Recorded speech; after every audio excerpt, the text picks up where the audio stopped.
साफ साफ जागा आहे समजी चला.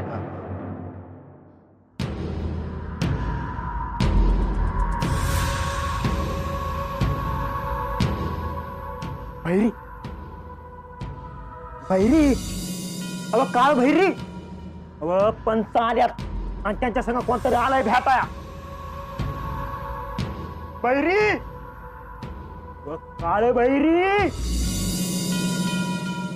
भैरी हे मंगळू अजून उठवलं नाहीस. तुम्ही आले म्हणून सांगितलं नाही तर उठून बसले असते. हे तर त्या तुझं तोंड बंद करतोस.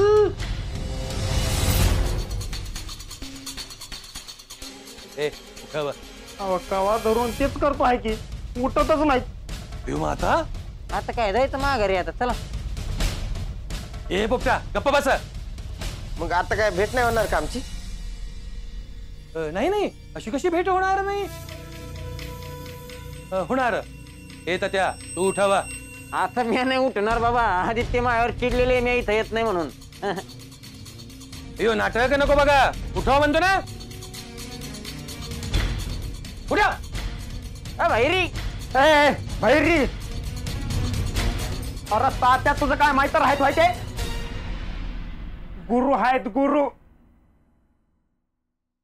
काय भैरी काल भैरी उठा ना. ऐक गेली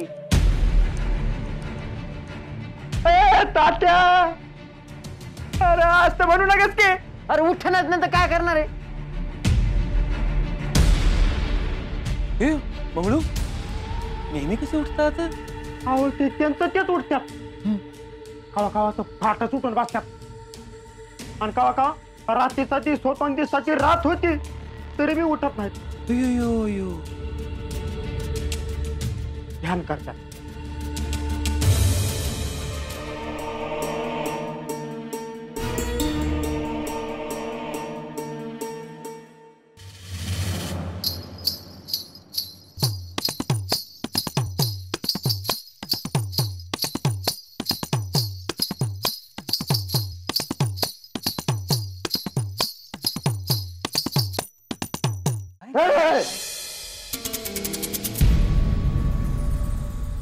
कुणी केलं हे? पण तिथं पंच उभे मी काय केलं. यो मी काय केलं. चटका कुणी दिला? अयो चटका. अयो मी नाही दिला. मी फक्त हाक दिली. काल मी अशी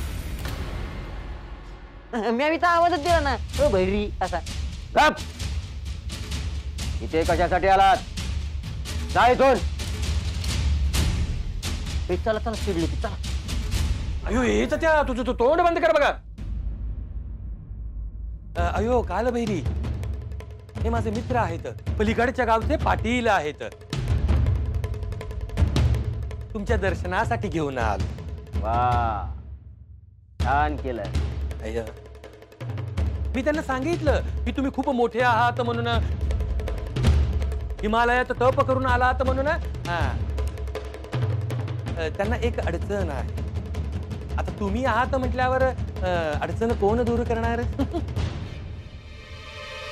होय माझ्याकडे आल्यानंतर सगळ्यांच्या अडचणी दूर होतात. अयो मी पण तेच म्हंटल.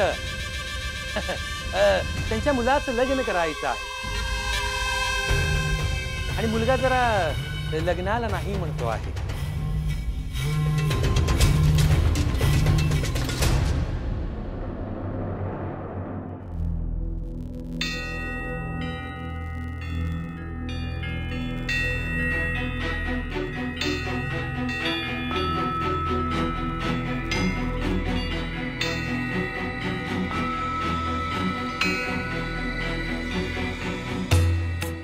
हे माय तू महादेवाची खरी भक्त आहेस.